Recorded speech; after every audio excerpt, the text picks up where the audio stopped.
wassalamu ala asrafil anbiya'i wal mursalin habibina wa syafi'ina wa maulana Muhammadin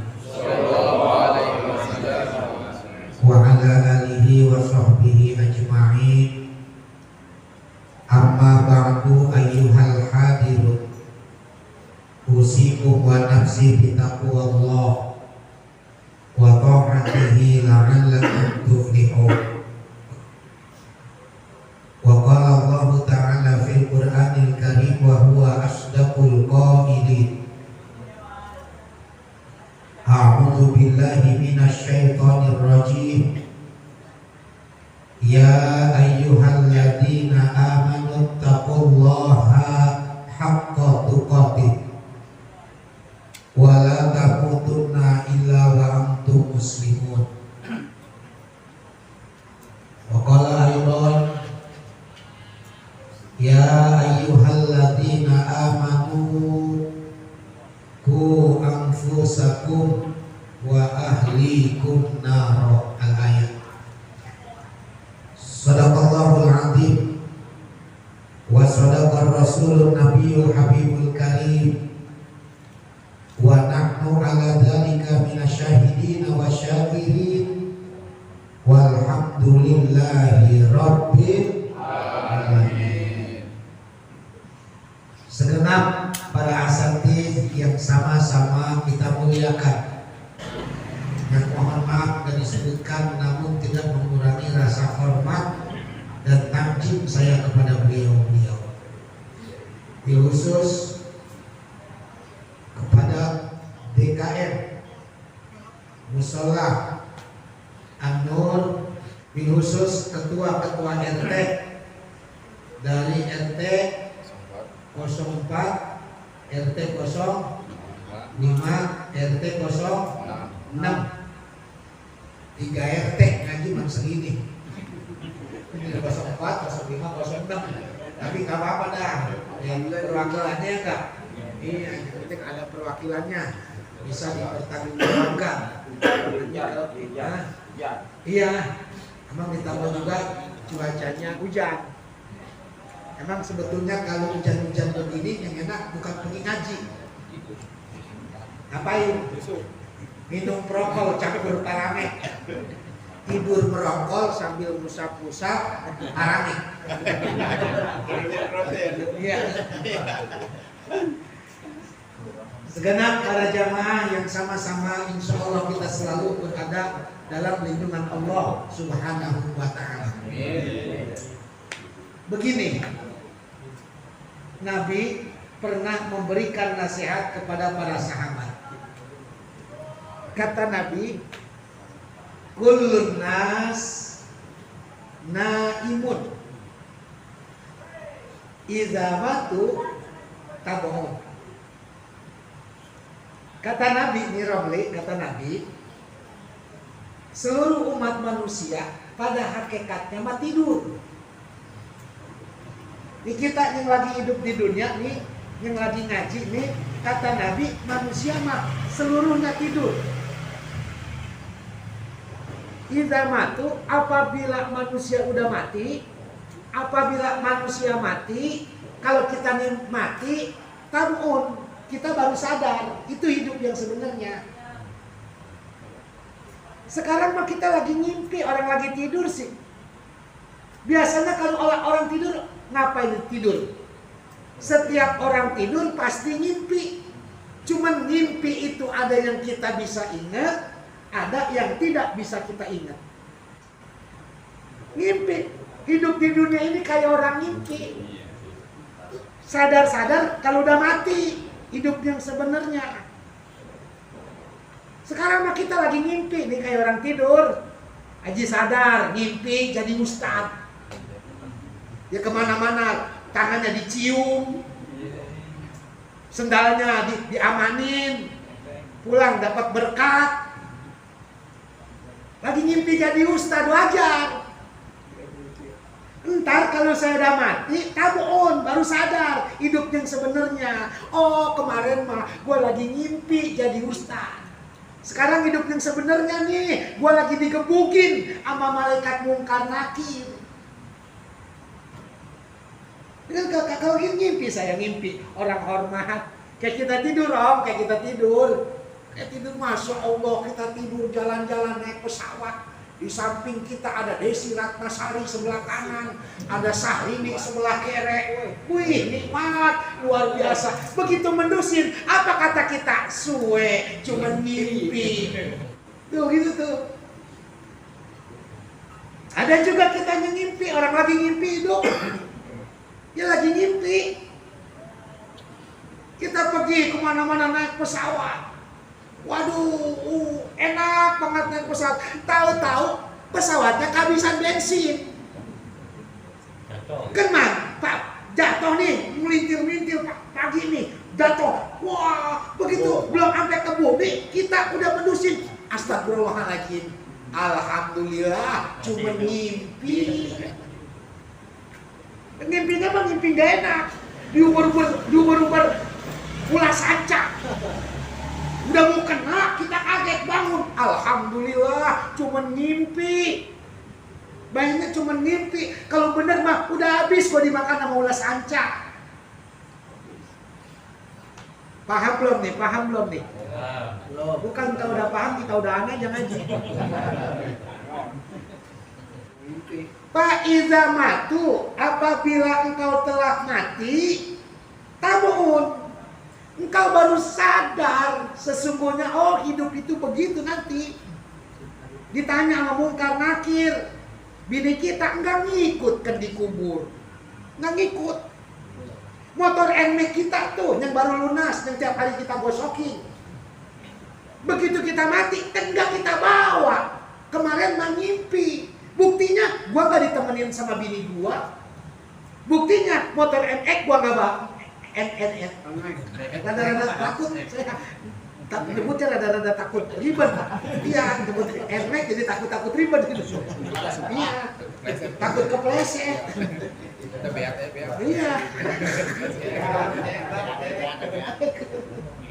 Ampun. Nih Pak, saudara-saudara, kita malah lagi ngimpi hidup di alam dunia. Ntar benernya kalau kita udah mati, makanya Romli jangan puyeng. Orang hidup ini lagi tidur, kata Nabi, hidup itu kayak orang tidur. Setiap apa yang kita miliki, apa yang kita rasakan di dalam hidup di alam dunia ini cuma mimpi. Kapan kita sadar dengan hidup yang sebenarnya? Itu tadi. Kalau kita udah mati di kuburan baru kita sadar, oh ini hidup yang sebenarnya, yang gak ada akhirnya. Ini Masya Allah, iya ya, kita digoro-goroin nama ngimpi kita. Namanya hidup Masya Allah, kalau lagi banyak duit lupa sama Allah.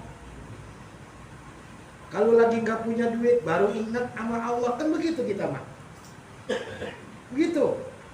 Badan lagi sehat, jarang kita nyebut Allah. Boro-boro. Apalagi lagi megang duit banyak.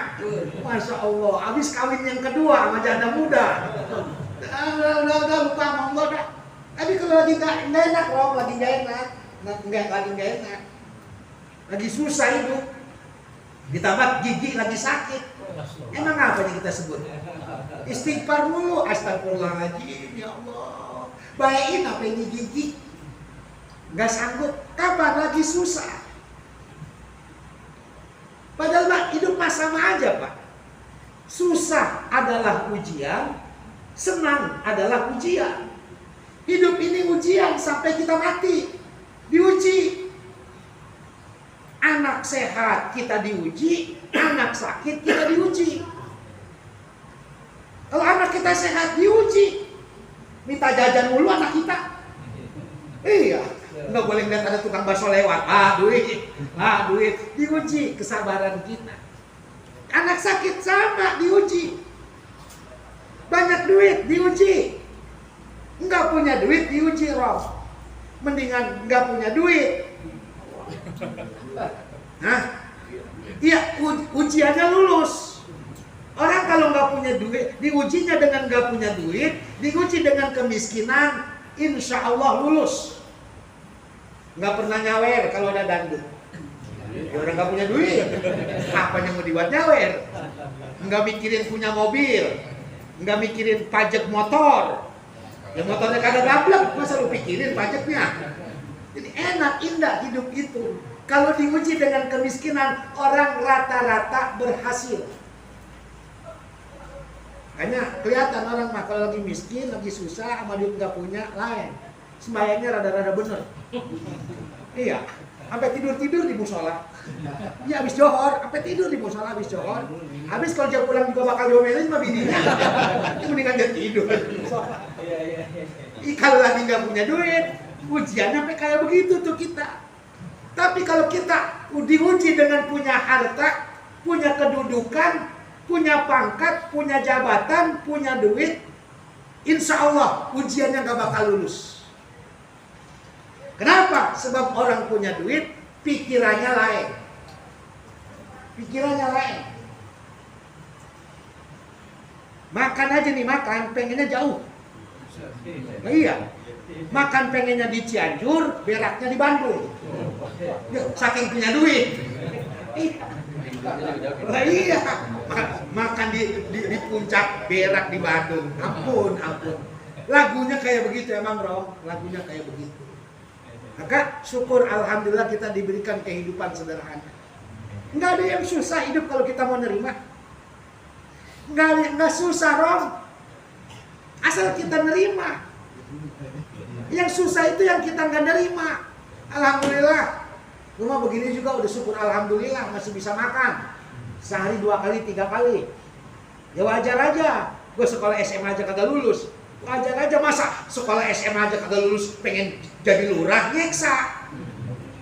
Ya SMA aja kagak lulus, pikiran kita kapan ya gua jadi lurah. Mampus juga nggak bakalan.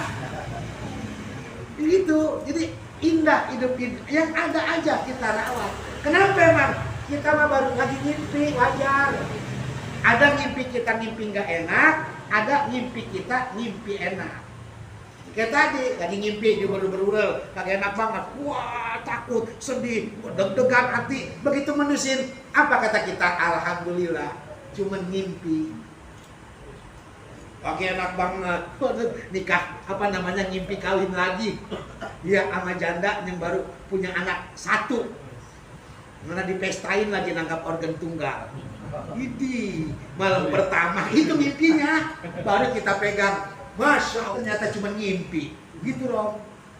Nah, nanti jangan kayak begitu kita. Kita jangan tergoda sama kehidupan kita. Jangan terbuai sama kehidupan kita. Sadarlah, sekarang ini kita lagi ngimpi. Hidup yang sebenarnya adalah alam akhirat. Apa yang mau kita bawa setelah kita pulang ke alam akhirat? Iya, kalau orang tua kita, kalau engkong kita, kalau saudara-saudara kita sekarang dirasakan diakui atau tidak diakui, engkong kita, baba kita, emak kita, saudara-saudara kita, dengan hadirnya kita di majlis ini untuk menuntut ilmu, untuk ngirim hadiah, untuk mendoakan mereka, alhamdulillah mereka mah walaupun kita cuma seminggu sekali ada besukan, ada kiriman dari kita yang duduk melakukan ibadah kepada Allah Subhanahu wa Ta'ala. Cuma nasib kita nanti bagaimana kalau kita mati? Anak kita masih duduk di majlis taklim apa enggak? Cucu kita masih ingat apa kagak? Kan makin lama pengajian mah makin hilang. Makin hilang. Ini aja untung ini ketua musolanya baik, pengurusnya baik, ustadz-ustadz baik, masih ada pengajian terus. Jemu ada ke duitnya, jemu kagak ke. Jangan nama ngaji takut nggak kebayar ustadz. Emang ustadz yang mana yang kalau ngaji minta dibayar? Enggak. Sebab guru saya mesen, saya mau gitu sih Pak. Guru saya mesen, Haji sadar kalau diundang orang untuk ngajar ngaji, untuk ceramah, jangan suka minta bayaran. Dosa, Haji sadar. Dosa kalau ngajar ngaji minta bayaran. Kata guru saya. Lebih dosa lagi kalau ada orang undang ngaji kagak bayar. Kagak, itu mah cuma bercanda. Jadi jangan khawatir, jangan takut. Insya Allah nggak dipikirin masalah itu. Yang penting kita pada ngaji. pada ngaji. Biar selamat akidah kita, biar selamat keimanan kita. Sebab kita khawatir jangan sampai sholat yang kita kerjakan, ngaji yang kita kerjakan, ibadah yang kita kerjakan, begitu kita pulang ke rahmatullah, meninggal dunia, kita tidak dianggap ibadah oleh Allah Subhanahu wa Ta'ala, oleh karena kemarahan Allah atas kemusyrikan kita. Musyrik ini kan bahaya, Pak, enggak bakal diampunin sama Allah. Nih jelek-jelek kita nih, kalau beriman nih, kita enggak musyrik nih, dosa kita banyak kepada Allah Subhanahu wa Ta'ala. Lantas kita mati, kita belum sempat bertobat kepada Allah Subhanahu wa Ta'ala atas maksiat kita mati. Tapi jangan takut, jangan khawatir kalau kita beriman kepada Allah tanpa musyrik, walaupun kita mati belum sempat tobat, insya Allah minimal kita mah didoain oleh orang Islam seluruh dunia tiap hari Jumat. Sebab tiap hari Jumat itu ada kewajiban sholat Jumat berjamaah. Di dalam sholat Jumat berjamaah ada rukun, harus ada 2 khutbah Jumat. Dan di dalam ngisi 2 khutbah Jumat itu, salah satu khutbahnya harus mendoakan kaum muslimin yang hidup maupun yang mati. Maka khotib kalau khutbah Jumat tanpa membacakan doa kepada muslim laki-laki, muslim perempuan yang masih hidup maupun yang sudah meninggal dunia, maka tidak sah dia punya khutbah Jumatnya. Makanya setiap Jumat, Allahumma ighfir lil muslimina wal muslimat wal mu'minina wal mu'minat al ahya'i minhum wal amwat. Begitu, enggak apa-apa. Barangkali kita kalau sembahyang di masjid kampung kita mah, doanya nggak diterima, barangkali khotib doanya nggak diterima, barangkali. Tapi jangan takut, ada imam di Masjidil Haram, ada khotib di Masjidil Haram yang tiap khutbahnya membacakan doa Allahumma ighfir lil muslimina wal muslimat wal mu'minina wal mu'minat, seluruh orang mukmin, seluruh orang muslim. Kalau dia tidak musyrik, pasti diampuni oleh Allah Subhanahu wa Ta'ala. Jangan takut. Di Masjid Nabawi tiap hari Jumat masih ada orang yang doain kita. Masya Allah, luar biasa. Yang kita khawatirkan, yang kita ngeri, awas, hati-hati Anda terhadap kemusyrikan. Kata Nabi, sebab dia datang laksana semut hitam yang berada di atas batu yang hitam, berada di dalam ruangan yang gelap gulita tanpa cahaya, situasinya malam hari. Puyeng nggak pala.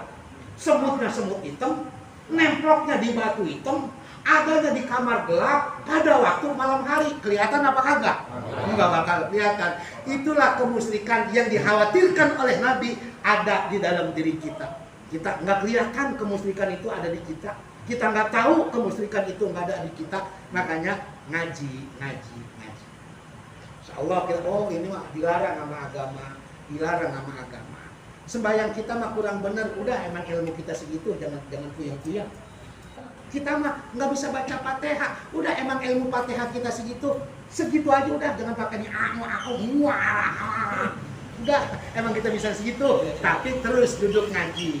Sebab dengan cara inilah kita duduk ngaji supaya kesalahan-kesalahan kita dalam ibadah dimaafkan oleh syariat agama. Kata ahli fikih, kalau orang masih tetap duduk ngaji, belajar ilmu agama, setiap ibadah, tapi syarat dan rukunnya masih kurang, katanya ma'fu anhu.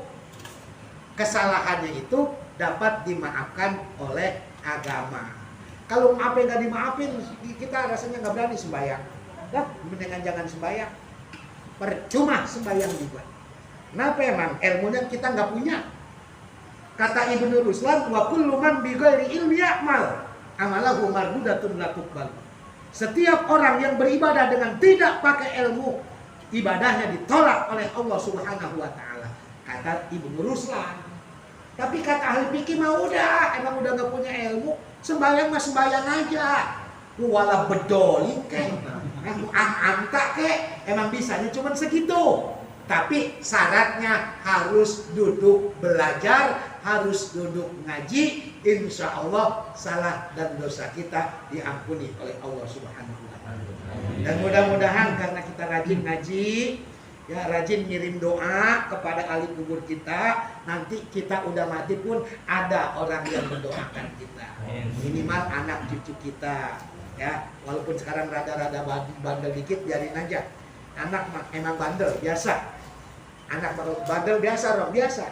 Kayak air hujan, dia jatuh nggak bakal jauh dari kritikan. Begitu anak. Anak mah nggak jauh dari karakter bapaknya, nyantai aja. Makanya saya nggak puyeng-puyeng. Emang gue lagi muda badung banget sih. Kalau anak gue sekarang badung, enggak gue ngomelin, gue ajarin, begitu Rob. Jangan anak badung kita kagak ngaca. Ada jadi begitu, dari kita ajarin aja, tong begini, tong begini, tong begini, gitu. Sebab anak-anak itu titipan, kita arahkan aja, kita arah. Jangan lagi kita yang ulama juga bukan, yang kiai juga bukan, yang ustadz bukan. Kita ini ya kelasnya kelas bawah. Kenal sama Nabi Nuh? Kenal nggak Nabi Nuh? Kenal nggak? Enggak bakalan kenal Pak, di mana kenalannya Pak? Kenalan. Cuman tahu. Punya anak namanya Kan'an, bapaknya seorang nabi, lalu anaknya Kan'an durhaka sama Allah, durhaka sama Nabi. Gitu. Ya memang itu mah Allah pengen contoh, makanya buat kita nih Allah seolah-olah nasihatin buat kita, jangan puyeng-puyeng, yang penting anak mah ajarin aja.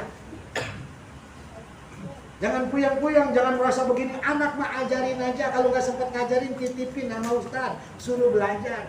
Tapi dia badung banget, biarin, itu mah titipan Allah. Jelek-jelek juga dia makhluk Allah sih. Jangankan kita manusia, pasti disayang sama Allah. Binatang aja, babi disayang sama Allah, dihargai sama Allah. Babi mah haram juga dagingnya dimakan. Haram makan daging babi. Tapi babi sebagai makhluk ciptaan Allah selalu berzikir kepada Allah. Kata Allah dalam Al-Quran begitu. Seluruh makhluk-makhluk Allah yang di lautan, yang di daratan, yang di udara, termasuk tumbuh-tumbuhan, semuanya berzikir, menyebut asma Allah. Walakinnahum la tafqahuna tasbihahum.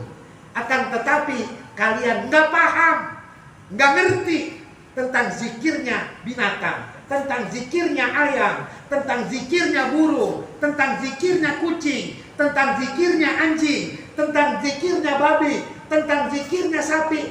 Walakin la tafqahuna tasbihahum. Kamu nggak paham, nggak ngerti tentang zikir-zikir makhluk-makhluk Allah. Kita manusia, zikirnya kan itu. Iya, kalau habis sholat doang kita mah. Barangkali kalau binatang mah zikirnya tiap saat. Lagi makan zikir, lagi minum zikir, lagi tidur zikir. Emang yang bandel manusia doang. Manusia doang. Sama jin bandel. Iya, makanya Allah berfirman, "Wa ma khalaqtul jinna wal insa illa liya'budun." Aku tidak akan ciptakan jin dan manusia kecuali hanya untuk ibadah.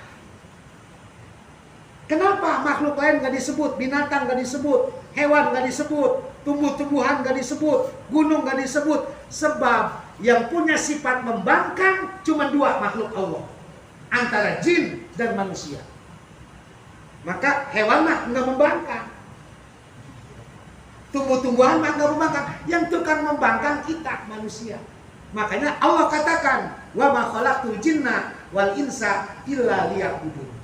Gak aku ciptakan jin dan manusia kecuali hanya untuk ibadah. Sebab makhluk selain jin dan manusia selalu taat, selalu ibadah kepada Allah Subhanahu wa Ta'ala. Matahari pernah maksiat kepada Allah? Enggak pernah. Pokok kata matahari nurut sesuai jalan garis yang diperintahkan oleh Allah.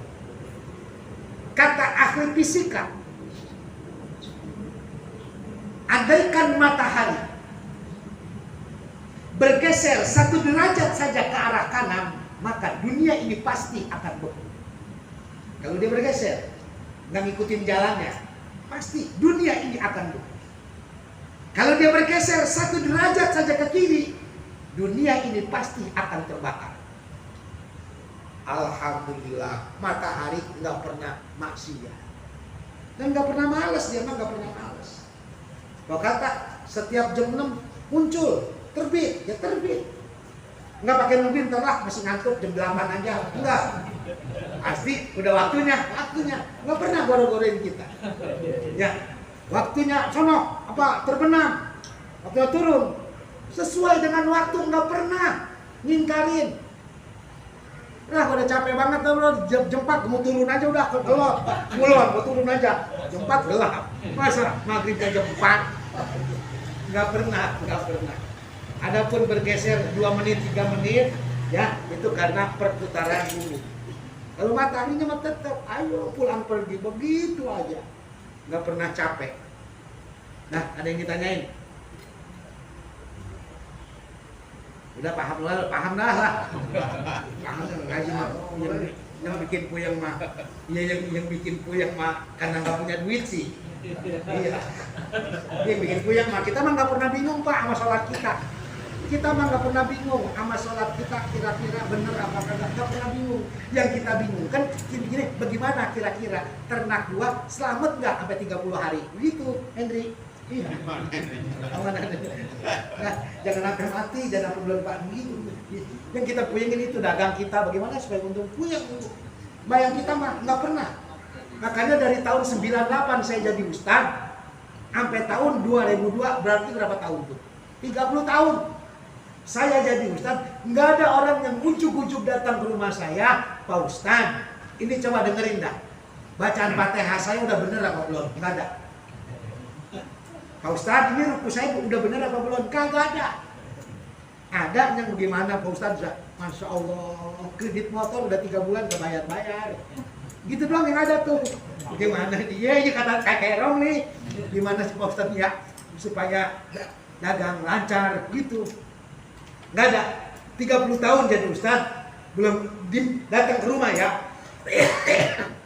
Yang datang ke rumah untuk nanyain ibadahnya belum ada. Kalau di Majelis Taklim banyak, sebab saya kalau ngaji selalu saya buka, kalau ada yang belum paham silakan bertanya. Tapi kalau yang datang ke rumah mah belum ada. Kali ada urusan gimana ini? Bini saya sakit nggak sembuh-sembuh. Bagaimana ini saya jual tanah kagak laku-laku. Padahal tanahnya di muka, boleh jadi tanah lu gak laku-laku, orang tanah lu di muka. Iya, jadi muka. Coba dipikir jalan laku, di muka, daki itu mah bukan apa. Jadi subhanakallahumma wa bihamdika asyhadu an la ilaha illa anta astaghfiruka wa atubu ilaik. Allahumma firli wa